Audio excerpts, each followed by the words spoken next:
Pada zaman dahulu, ada seorang raja bernama Tan Telanai.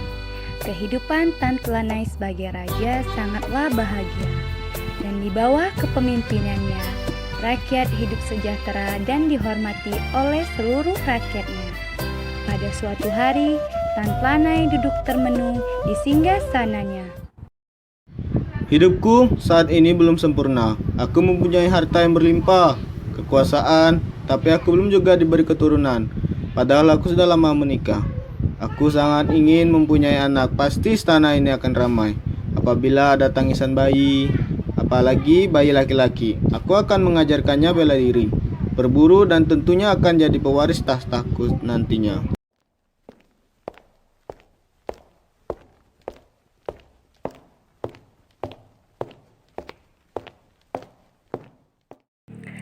Raja, Raja, Kanda, apakah kau tidak mendengarkanku? Hah? Apa? Kau memanggilku bermasyuri? Maafkan aku tidak mendengar suaramu. Sebenarnya, apa yang tengah engkau pikirkan, Kanda? Aku sedang memikirkan betapa bahagianya bila kita mempunyai anak. Pasti istana ini akan ramai dengan tangisan bayi.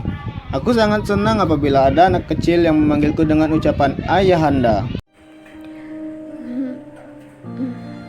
Maafkan aku, Kanda.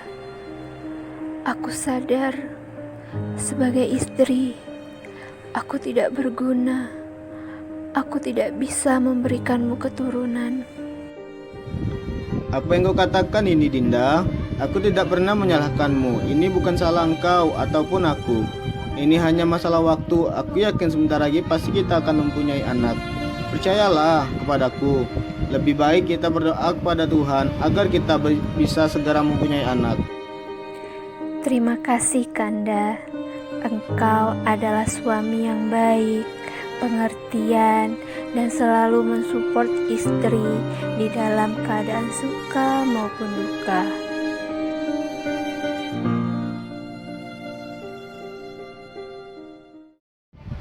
Aku memohon padamu Tuhan, berikanlah aku keturunan. Tiupkanlah roh ke rahim istriku, agar kehidupan kami terasa sempurna dengan kehadiran Sang Buah Hati. Amin. Amin. Hari berganti hari, akhirnya sang permaisuri pun hamil. Mengetahui bahwa dia sedang hamil, permaisuri pun ingin segera memberitahu raja. Permaisuri diiringi dengan dayang-dayangnya mencari raja ke sekeliling kerajaan. Dan ternyata raja tengah berada di belakang kerajaan berbincang-bincang dengan prajurit. Raja, Raja, Iya Dinda, ada apa? aku hamil. Kita akan segera mempunyai keturunan. Apa? Kau hamil Dinda? Apa aku tidak salah dengar? Atau aku sedang bermimpi? Tidak, Raja. Sebentar lagi kita akan mempunyai anak. Selamat Raja dan Ratu. Sebentar lagi Raja akan dipanggil Ayahanda dan Ratu akan dipanggil Ibunda. Wah, selamat Raja. Pasti istana ini akan ramai karena akan kehadiran seorang putri dan pangeran. Wah, benar itu Raja. Selamat ya Raja. Sebentar lagi istana ini akan ramai dengan tangisan bayi dan tingkah lucu anak kecil. Selamat Ratu. Akhirnya penantian Raja dan Ratu selama ini tidak sia-sia. Sebentar lagi impian kalian akan terwujud. Selamat Ratu. Hamba berdoa semoga Ratu selalu sehat sampai kelahiran. Betul, Ratu. Selamat, hamba sangat senang mendengar kabar gembira ini. Terima kasih prajurit dan dayang. Prajurit, aku perintahkan kalian untuk mengumumkan kepada rakyatku bahwa Ratu sedang mengandung calon pangeran ataupun calon putri. Umumkan ke semua rakyatku bahwa aku meminta doa dari mereka agar calon bayiku sehat sampai waktu kelahiran. Dan jangan lupa kasih semua makanan dan uang untuk semua rakyat, biar mereka ikut merasakan kebahagiaanku. Baik Raja, laksanakan. Kemudian, prajurit pun mengumumkan berita bahagia ini ke semua rakyat. Perhatian, perhatian. Coba lihat, ada berita apa tuh dari kerajaan? Entahlah, ayo kita ke sana. Berita apakah gerangan yang ingin kau sampaikan, prajurit? Aku membawa pesan dari raja. Raja ingin kalian mendoakan calon bayi yang sebentar lagi akan lahir. Raja meminta kalian mendoakan anaknya agar selalu sehat, dan raja juga memberi kalian makanan dan juga uang untuk kalian semua. Alhamdulillah, baik sekali Raja. Kami selalu berdoa semoga Raja dan Ratu selalu bahagia dan calon anaknya pun sehat sampai hari lahir tiba. Betul itu, Bibi. Aku pun selalu berdoa begitu. Baiklah, doa kalian semoga dikabulkan Tuhan. Ayo, berbaris ambil makanan dan uang ini. Kemudian, rakyat pun mengambil makanan dan uang dari raja dengan hati bahagia. Bukan hanya raja, ratu, prajurit, dan dayang yang senang, tetapi rakyat pun ikut senang dan berdoa untuk keselamatan sang calon bayi. Setelah 9 bulan sang permaisuri mengandung, lahirlah seorang anak laki-laki yang gagah persis seperti ayahnya. Namun, kesenangan itu tak berlangsung lama. Tan Telanai mendapat kabar dari ahli nujum bahwasanya anak yang baru saja dilahirkan istrinya akan membawa petaka bagi diri Tan Telanai.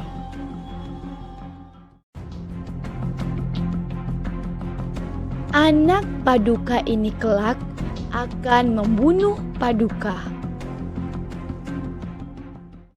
Mendengar perkataan itu, Tan Telanai segera memerintahkan Datuk Emping Besi untuk membuang bayi tersebut karena ia sangat khawatir dengan ramalan sang ahli nujum itu akan terjadi. Wahai Datuk, tolong kau hanyutkan bayi ini ke lautan. Maaf Baginda, kenapa engkau ingin membuang bayimu ini? Bukankah Baginda sudah lama menunggu kehadirannya? Sudah, jangan banyak bicara. Lakukan saja apa yang aku perintahkan. Baiklah Baginda, akan saya lakukan.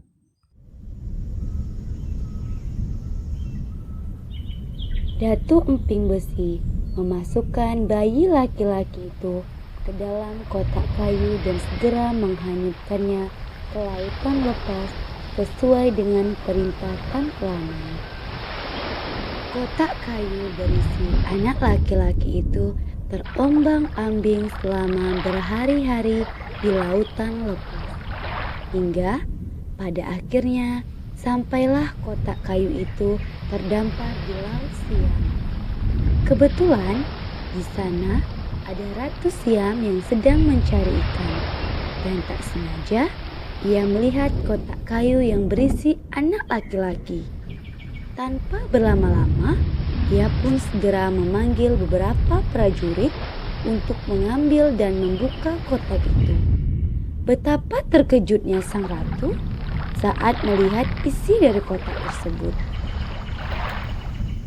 Seorang anak laki-laki. Ia pun tersadar setelah melihat kotak itu. Ia yakin kotak tersebut berasal dari Jambi dan Ratu Siam sangat yakin bahwa bayi ini adalah anak dari Raja Jambi. Ratu Siam pun merawat bayi laki-laki itu dengan penuh kasih sayang dan merawatnya seperti anak kandungnya sendiri. Seiring berjalannya waktu, bayi itu tumbuh menjadi anak yang sehat dan tumbuh menjadi seorang remaja yang begitu tampan. Suatu hari, Ratu Siam mencoba untuk menceritakan siapa sebenarnya orang tua dari pangeran. Nak, ibu ingin berbicara sesuatu hal denganmu. Silahkan, wahai ibunda. Apa yang ingin bunda katakan padaku? Nampaknya sangat serius.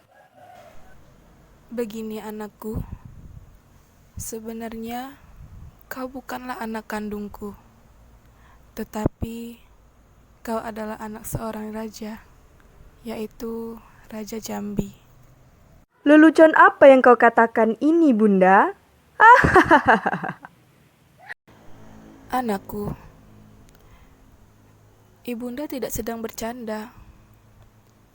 18 tahun yang lalu, Bunda menemukanmu di dalam peti di laut lepas.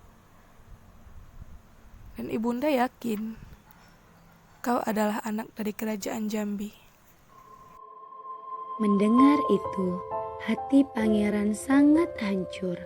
Ternyata ibunda yang sangat ia sayangi ternyata bukan ibu kandungnya, melainkan seorang perempuan yang tidak tega melihat bayi dihanyutkan ke laut dan merawatnya.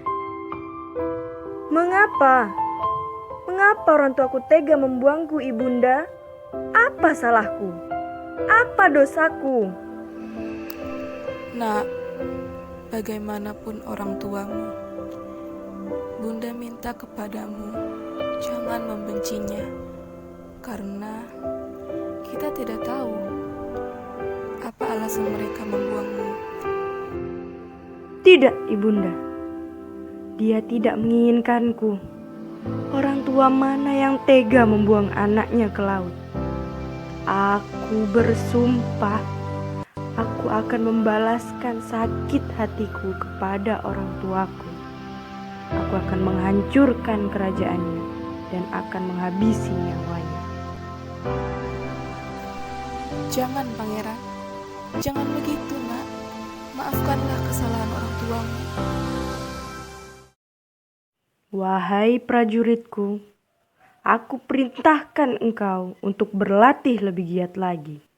Karena sebentar lagi kita akan melakukan peperangan.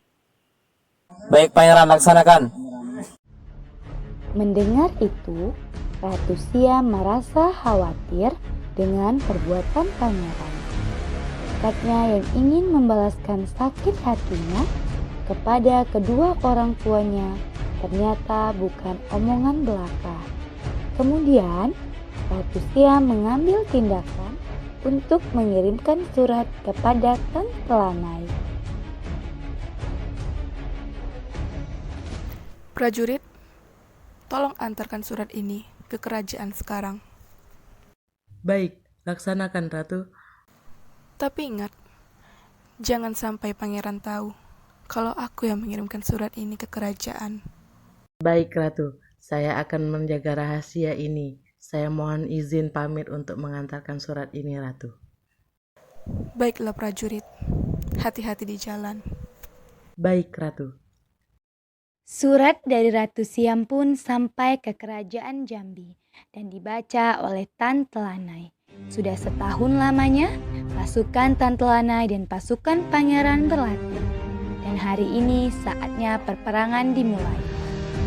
Pasukan prajurit dari kerajaan Jambi dan pasukan prajurit dari kerajaan Siam saling serang. Pasukan prajurit Siam mengerahkan tenaganya untuk mengalahkan pasukan kerajaan Jambi. Sementara itu, pasukan kerajaan Jambi memperkuat bentengnya untuk mempertahankan kerajaannya. Dan bertemulah Tante Lanai dengan anaknya. Mereka saling serang. Dan di tengah peperangan, terbersit di pikiran Tante Lanai untuk mengalah kepada anaknya. Dia pun berkata, Anakku, jika engkau ingin mengalahkanku, ambillah sebuah batu. Pancunglah sekali batu itu dan gunakan untuk menikamku. Dengan cara itu, aku akan menemui kematianku dan engkau akan keluar dari sebagai pemenang. Pangeran terperanjat mendengar penuturan ayahandanya yang membuka rahasia kesaktian dirinya agar dapat memenangkan pertarungan yang sangat sengit itu. Kemudian, Tante Lanai berkata lagi kepada pangeran, Sebelum engkau membunuhku, perlu engkau mendengar penjelasanku terlebih dahulu. Aku sungguh telah melakukan kesalahan yang sangat besar. Aku telah percaya dengan ahli nujum dan akhirnya aku tega membuangmu ke laut. Aku mohon maaf padamu dan silakan engkau membunuhku jikalau ini memang kehendak Tuhan. Ayahanda, maafkanlah aku. Aku telah menjadi anak yang durhaka. Aku tidak bisa meredam amarahku hingga aku menyerangmu, wahai ayahanda. Maafkanlah aku. Tan Telanai dan pangeran saling berpelukan dan saling memaafkan satu sama lain. Dan akhirnya perperangan pun berakhir.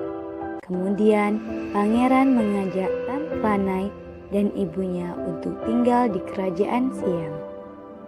Ayahanda, ibunda, bolehkah aku meminta sesuatu pada kalian? Silahkan anakku, apa yang kau inginkan dari ayahanda dan ibunda? Aku ingin kita tinggal di kerajaan Siam. Aku tidak ingin meninggalkan ibunda di kerajaan Siam sendirian. Dia pasti sedih dan aku amat sangat menyayanginya. Aku tidak ingin melihat dia kesepian. Iya nak, bagaimanapun Bunda sangat berhutang budi dengan Ratu Siam karena dia telah merawatmu dengan penuh kasih sayang dan menganggapmu seperti anak sendiri.